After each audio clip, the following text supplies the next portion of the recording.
New England, April 30th, 1697.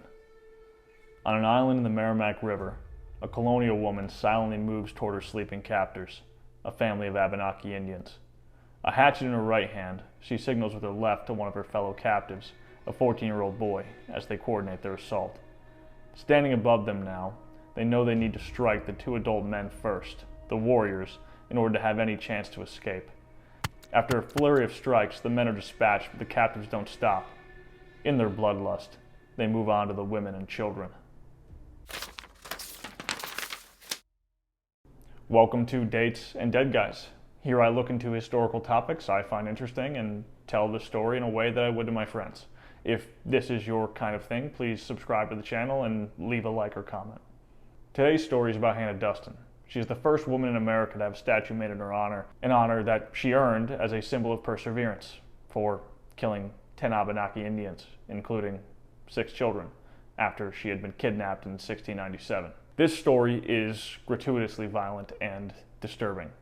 If that is what you signed up for, well, great, stick around. But it's also a complicated one. Some in semi-recent history and today view her as a hero, and others view her as a cold-blooded killer. I'm not particularly interested in any of that. I just want to understand her. We don't actually have to know that much for this story to make sense. In 1697, there is a contemptible relationship between many Native American tribes and the New England colonies. As recently as 1630, the region was a hotspot for European immigration, and by the 1670s, there were more than 65,000 colonists broken up between 110 New England towns. For a time, trade relations between natives and the colonies was generally peaceful. Native groups quickly adopted metal tools, weapons, and muskets, but colonial expansion and mistreatment would lead to larger conflicts. The 1670s saw King Philip's War, a massive conflict fought throughout New England. Over 1,000 colonists were killed, as well as 3,000 Native Americans in the fighting, but perhaps twice as many additional natives died as a result of starvation and disease. Over half of all the towns in New England experienced Indian raids throughout the conflict, and after the war was over, the northern region, present-day New Hampshire, Maine, and northern Massachusetts, never really got back to peace.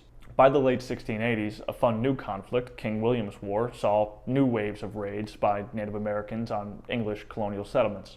The war was one of the French and Indian Wars, plural, and it was fought over land disputes. Native American allies to the French often raided these New England towns. And that is where we get to Hannah Duston.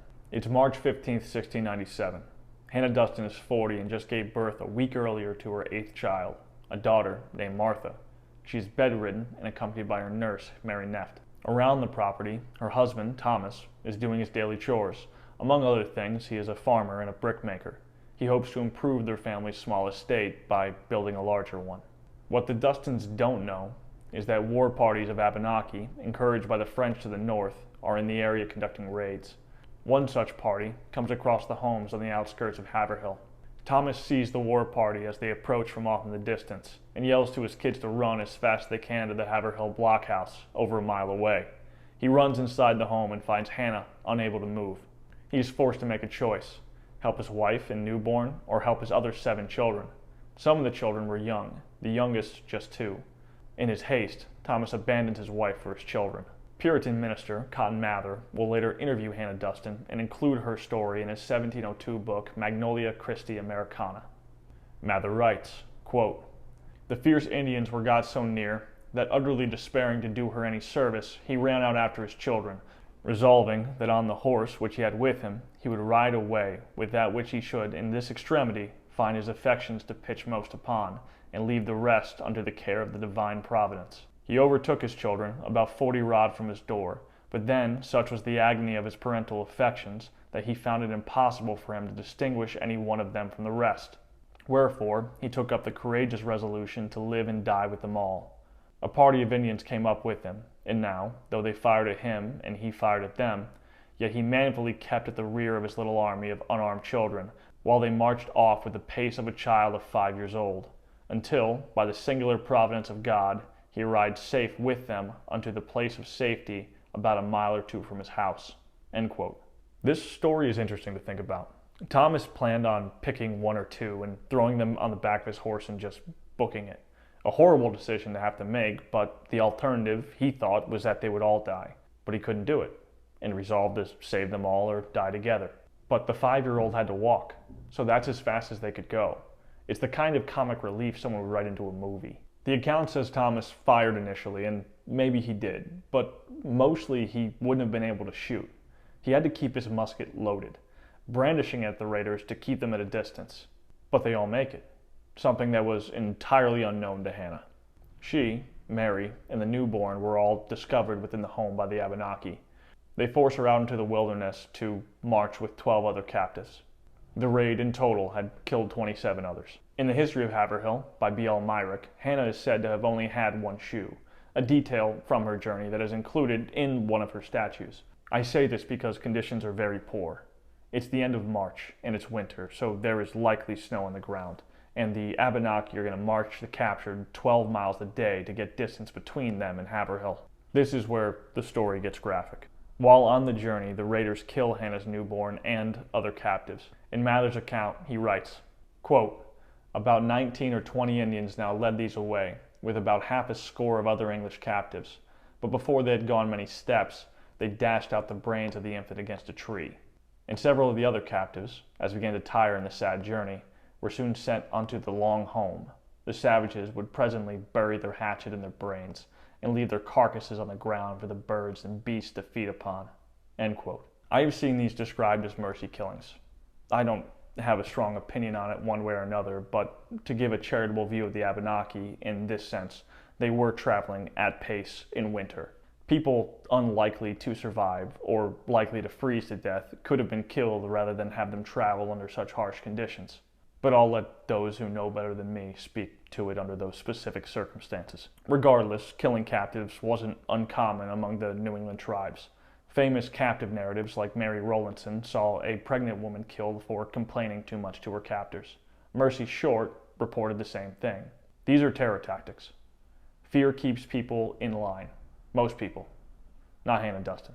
Before moving on, it's important to note that some Abenaki organizations have spoken out against the idea that the killing of Hannah's infant occurred, suggesting that killing infants was not something that raiding parties typically did.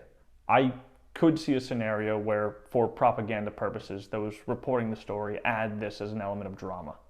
They weren't above that, but all of the sourcing points to it having actually happened, and I'm not convinced by the "they wouldn't do that" argument. These are brutal times, beyond anything that most of us truly understand. The Abenaki marched the captives 150 miles over the course of several days. Hannah, Mary, and a 14-year-old named Samuel Leonardson are given to a family of 12 Indians, 2 men, 3 women, and 7 children. The Indians are actually Christians, Catholics, converted by the French, and they prayed regularly with their children. However, the family did regularly keep Hannah and the other captives from praying. They would mock them, largely because they prayed in a different way. They also threatened them. They were traveling to an Indian town, another 150 miles away.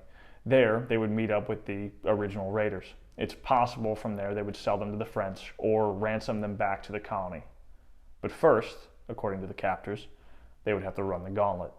B.L. Mirick writes, quote, "These unfortunate women had been but a few days with the Indians when they were informed that they would soon start for a distant Indian settlement, and that upon their arrival they would be obliged to conform to the regulations always required of prisoners whenever they entered a village, which was to be stripped, scourged, and run the gauntlet in a state of nudity.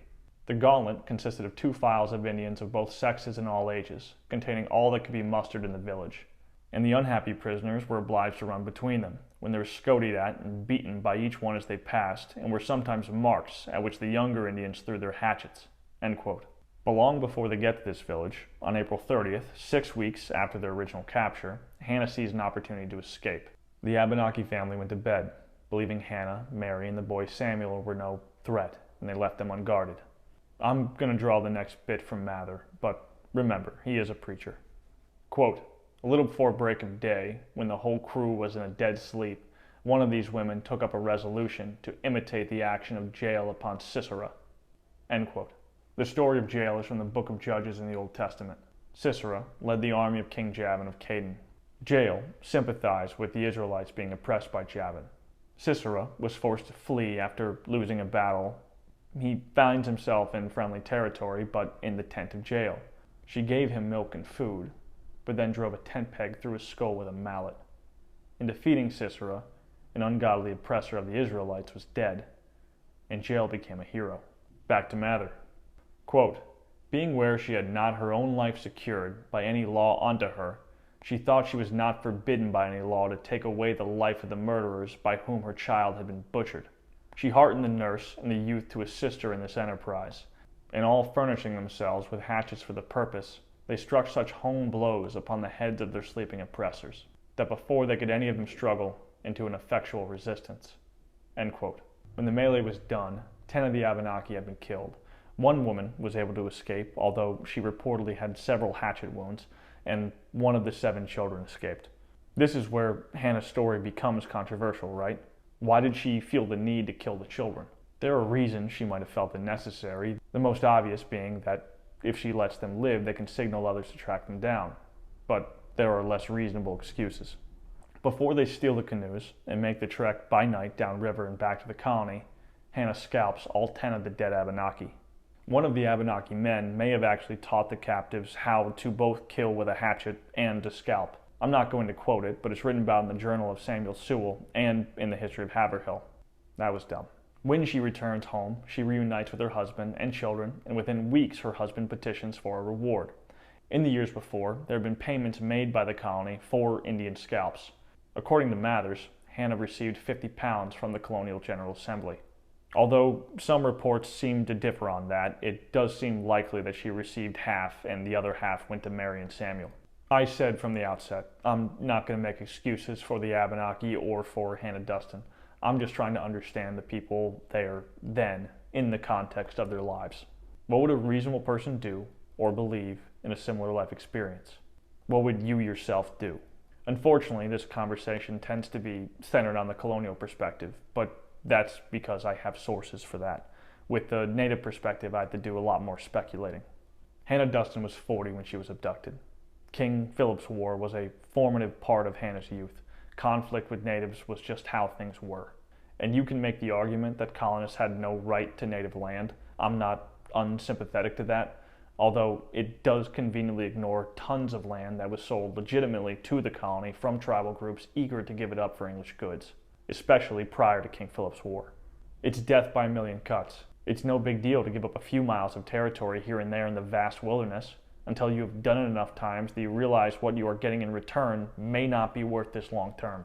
Where the colony had far less footing was on the piece where they start arbitrarily demanding land for perceived offenses. The Massachusetts Bay Colony, up to the mid-1690s, had a literal bounty on Native American scalps, 25 pounds per scalp at one point. You were rewarded for killing them. It was reinforced in church and community that it was a service. But when Native groups acted in a similar fashion and in an uncentralized way, numbers and technology favored the colonists, and those colonists were looking for excuses to expand. There were additional levels on top of this. Settlements in northern New England never really stopped seeing raids and war. Tensions didn't go away. Half the towns in New England were raided during King Philip's War. You don't think that Hannah Duston as a teenager knew or experienced that? She didn't know the stories of Mary Rowlandson and Mercy Short? King William's War, in large part, played itself out in raids and had been going on for a decade before Hannah was taken. I can't imagine a situation where you're put in a position of someone like Hannah, conditioned her whole life to think that Native Americans are the enemy, and one day they show up. You have no idea if they killed your husband and kids, they kidnap you and murder your 1-week-old baby by bashing it against a tree. Seriously, in that position, what would you do? Are you better? I am rather convinced that Hannah Duston didn't see the Abenaki captors as people.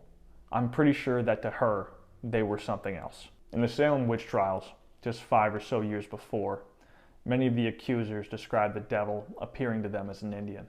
I don't know what was running through Hannah's head at the time, but I would have to assume that she would describe the devil the same way. And if that, to her, is what Indians are, then I can see why she would not hesitate to kill them all. In 1831, Nat Turner's slave rebellion killed dozens of Virginia colonists, most of which were women and children. They did so brutally, with dull swords, knives, and axes. When you read Nat Turner's confessions, he claims that they were compelled by God to rise up against their masters. I think it's terrible that Turner's force did that. literal children. One baby was decapitated in its crib. But to Turner, and the slaves with him, oppressed their entire lives by one group, how could he look at those kids and see anything but young oppressors, future slavers, that will one day grow up and continue the cycle? For Hannah Duston, growing up in the shadow of those never-ending conflicts, what would she think of the Indians? None of that makes her actions right, but that's how I understand.